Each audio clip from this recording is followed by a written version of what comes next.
This is Sal Fasano of the Atlanta Braves, and I'm on Jim on Base. Welcome back to another episode of the Jim on Base Show. We're here in San Francisco with the great Sal Fasano. And Sal, it's good to see you. Thanks for coming on. Yeah, my pleasure. Happy to be here. And I thought it was interesting about you because we don't get the games out here unless you're playing the Giants. But I looked up your roster kind of photo. You didn't have the handlebar. So it was a pleasant surprise to see you rocking it right now. Yeah, I went 1 year where I didn't have it, and they took a picture of it, and then they ran with it. So I don't know. This is kind of me, so it's weird without it. Well, so you rock it year-round, even in the off-season? Yeah, I had it like nonstop for like 12 of the 13 years, and a one picture has me without it. I'm like, man, I look terrible. So I had to grow it back. Well, I participate in Mustache May, and I'm excited for November, so I'll be joining you. Yeah, I think I went for the mustache decade, so I don't know, something like that. Well, it is good to see you. I told you before we started, the A's did a photo day back in the day, and I got a picture with you. And later in that same day, you hit the home run that knocked out some glass in the outfield at the Oakland Coliseum. Yeah, that's probably one of my better memories of the Coliseum. I think we were playing San Francisco, and Sean Estes hung me a changeup. I actually didn't hang it. He threw it down. I was a low ball hitter. And I hit it so hard that it broke the window, and it was actually pretty cool because I think I'm the only guy to ever break the window there. And McGuire played there, Konsenko, and I'm like, man, some guys remember me, some guys don't, but it's all right. It's a pretty good memory. They didn't send you a bill for the window, or? No, they weren't that bad, man. It was all right. Actually, one of the fans had like glass fall on him, and then he built me like a little pot or an ashtray or something, and it had some of the glass that was in there. I still have it at home. It's crazy. That's pretty good memories. And now we're here at Oracle Park, and you told me you hit one of the farthest home runs to like left center as well, right? Yeah, I was hoping it would reach the glove, but I just hit it just towards the end of the bleachers. I think Galarraga put it on the concourse. I hit one just a little short of that. I don't know. I mean, people think it's a tall tale, but I really do think it went that far. I only hit a few, so I hit more than a few, but you kind of remember the ones that went really far. What do you do for the Braves now? You're a coach, obviously. What's kind of your role? Well, so I do the catching. Eddie helps with the catching and do the game plan. I got a very unique position because I get a chance to help organize spring training. Me and Walt do that. I get to help with the pitching. Cranny and Frenchie do that. But I get to run the catching, and we've instituted my program throughout the minor leagues, so everybody's doing what we do. And I was actually the analytic interpreter. So when I first came here, they really didn't have analytics, and now we've tried to find a balance between analytics and the dinosaurs that we have. Well, it must have been a flashback, too, to go back to the minor leagues and do some coaching, right? Did you get some memories come back initially, or? I love it. When I retired and I got right into coaching, I went to the minor leagues, and I actually found out that I loved it. So what I realized is, after you're done playing, you don't know what you're going to be. And I've realized that I'm a teacher. I like teaching, and I like teaching the sport. The difference between coaching in the minors and coaching up here, in the minors, you're trying to teach guys how to be big leaguers. Here, I get to teach them how to win.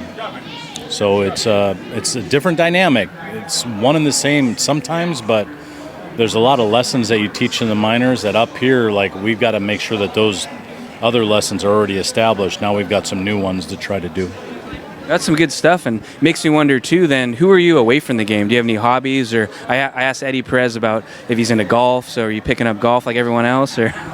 No, I hate golf. I'm a family man. I got 3 boys, and me and my wife have been together since college. I like being home. I'm a really big homebody. I've got my garage is full of tools, and I like making stuff.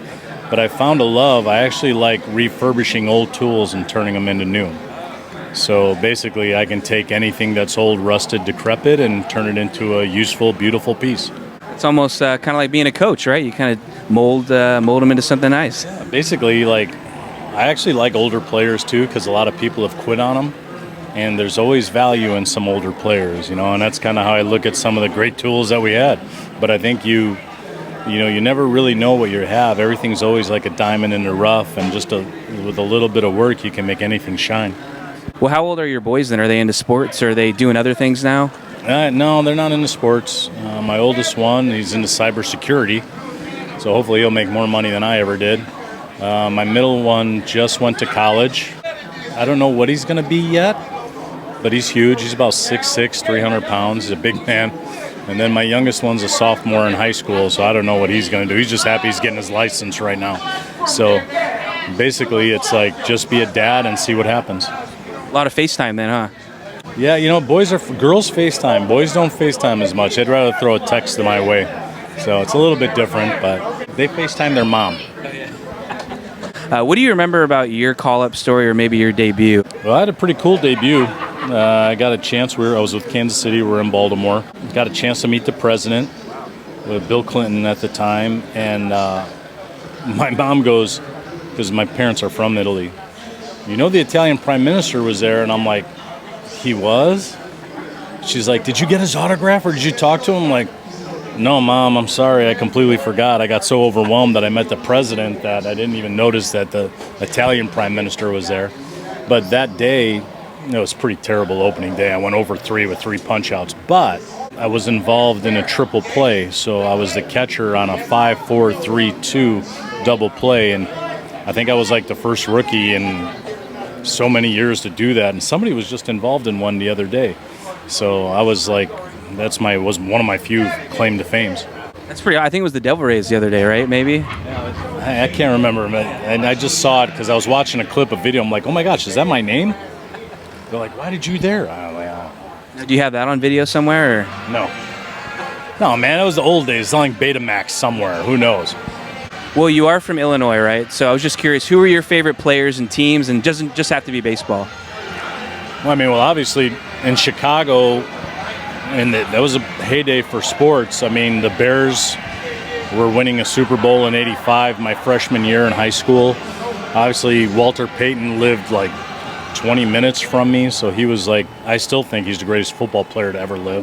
But the Cubs and Sox growing up, they didn't have lights at that time. So when I came home from school, I would watch the Cubs, and then at night I would watch the White Sox. And the Cubs had Jody Davis, and the White Sox had Carlton Fisk. So it was really kind of fun time to watch catching at that time. And then, obviously the Bulls were just getting Jordan. So Chicago sports were the mecca of all sports back then. So I had a lot of people to watch, man. It was kind of fun. There's some good memories. And very good memories. Well, so I'll let you get going. Thanks for joining us, and it's good to see you. Hopefully we see you around as the years go by. Yeah, thank you. Thanks for having me. I appreciate it.